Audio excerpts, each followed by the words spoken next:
Welcome back, episode 25 this week of Where Hatters Walk, 20 minutes of Luton Town chat. And of course, we're welcoming Matt Bloomfield to Luton Town. What did we learn from Preston? AI is going to predict all Luton's rest of their away fixtures. How many points will they pick up? Is it going to be enough to save them? And what's the worst ever striker you've ever seen in an orange kit at Luton? We're asking Sam and, of course, Mark to list theirs because, of course, last week we put Stuart Moore in goal. So stay to the end of the video and find out who they decide to put up front. Before we get going, though, on this week's video, we do want to give a shout out to Mark's amazing journey that of raising money again. The link for the Just Giving will be in the comments and the descriptions below.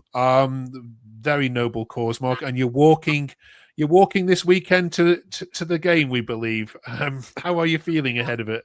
I'm feeling reasonable, but the 4:30 in the morning start is not appealing to me. But blame Sky for putting us on TV. But no, I'm excited for the challenge and supporting some amazing charities. So yeah, it all kicks off at 4:30 Saturday morning to Millwall. So yeah, I'm doing a million steps this season. Wonderful. Very good cause. And of course, you've raised lots of money already for your bike challenges, but you've made it even harder for yourself and doing it in January as well. I mean, crikey, you are mad, but hopefully you get to the game on time. Right. Well, lots to talk about this week, of course. Last week we were contemplating life without a manager. And then, of course, within 24 hours of us recording it, as you rightly predicted, Matt Bloomfield was ushered in. Sam, are you happy with your man? Well, I will reserve judgment to a few more games, but I think the appointment is. I'm fine with the appointment. I think it's the kind of manager we always appoint, someone who's up and coming and has had recent success at a club and isn't an up and coming manager, and that's who we normally get. And I think it's a promising appointment. We'll have to wait and see whether it's enough to keep us up. But yeah, some good signs. All right, Mark. What's the talk on the terraces and in the pubs? What you've been around for the last couple of games? What's everyone saying about this particular decision? Everyone's really positive, and I think when you listen to him speak, he's very clear in his message. I think everyone's excited. Like Sam says, we take managers from lower leagues that have done well. He turned Wickham from a not very attractive side. I think they're the top goal scorers in the EFL. So if you could do that for us, then great. But no, I like everything I've heard about him, the way he's come across, what he's done at Wickham. And I know that the 2020 board, they do their research, and I always back the board to get the right man. And I know we're going to speak about the game, but I saw some encouraging signs, and that's only with 2 days with the players on the grass. So yeah, I'm enthusiastic about the appointment. Okay.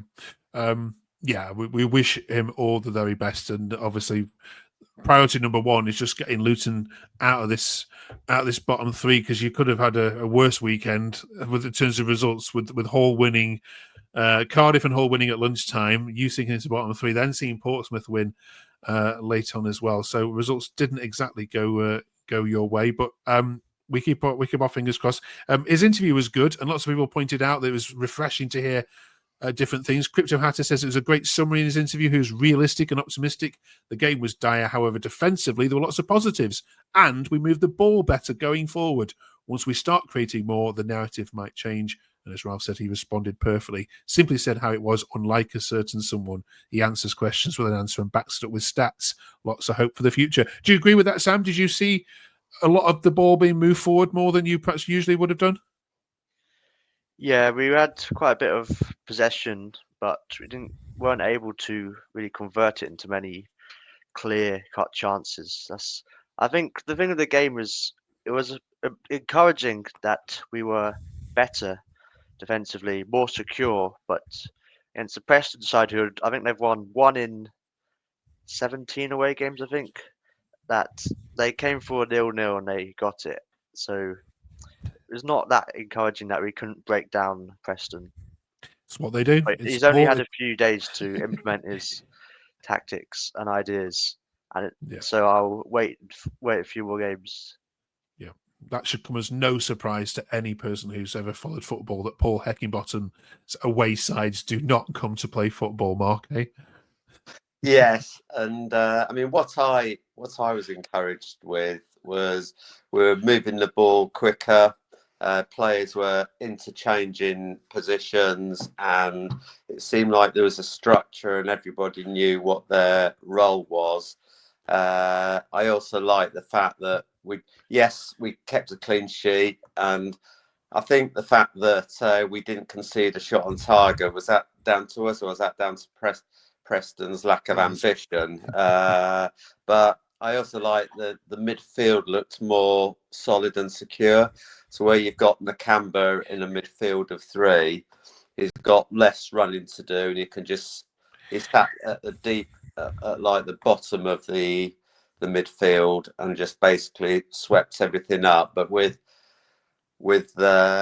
Kraus and with Clark in there, we just looked more structured.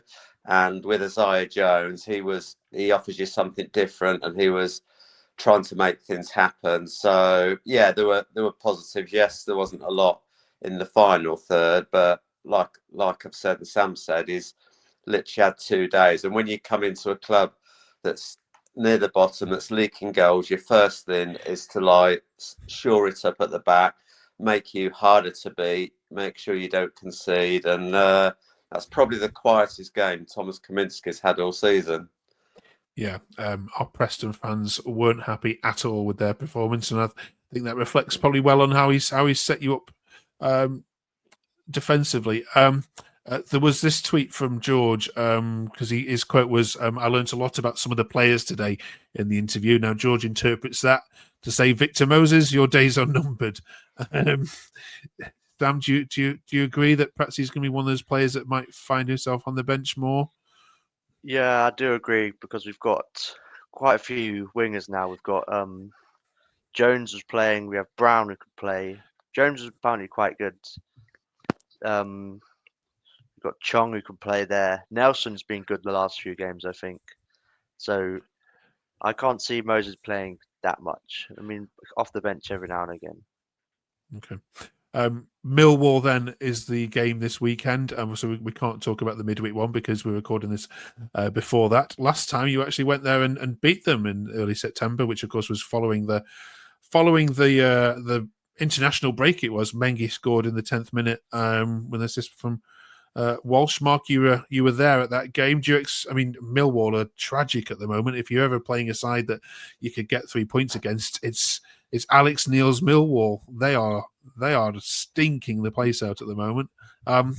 3 points for this one after a very long walk for you.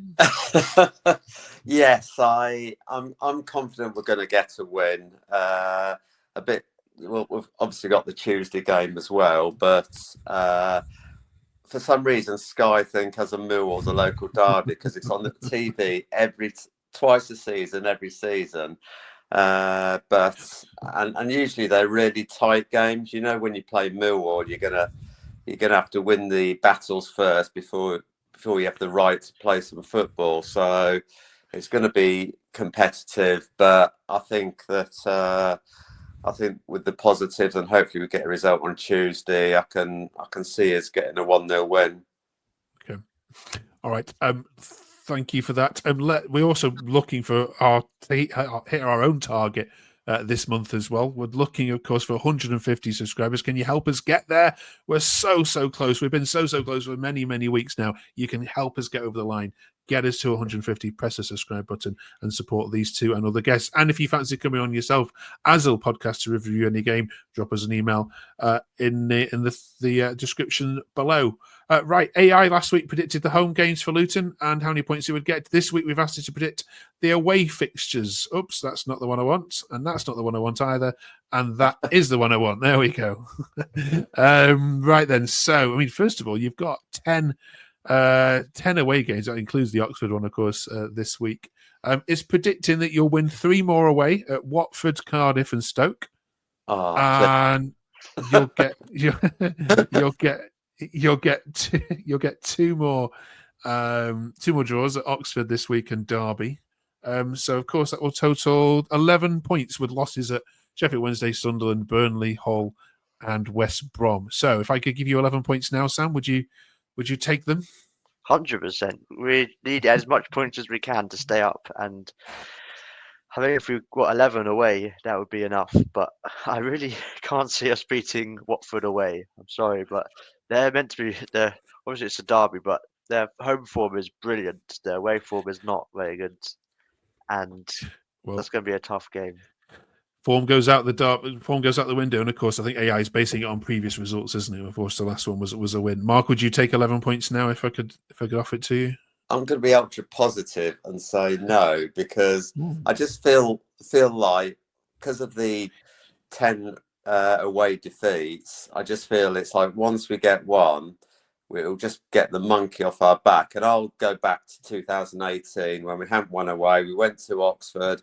We won our first away game. Then we went on a brilliant run to the end of the season, got promoted. I'm not saying we get promoted because we're not, but I just think that once we get that monkey off our back and we win away, and once Matt gets us playing and we get that confidence away from Herm, I said at the beginning of the season, 5 away wins, and we've only had 1. So I'm going to stick to my prediction in August, and then we'll get another 4 wins and a couple of draws. So it might be false hope, but I think we're going to get more than 11. All right, brilliant. All right, let us know what you think in the comments below. And finally, this week, it is January, so we know it's rubbish. So we've been picking our worst ever Luton's 11 in the Championship era. And there's 20 years it's been going anyway.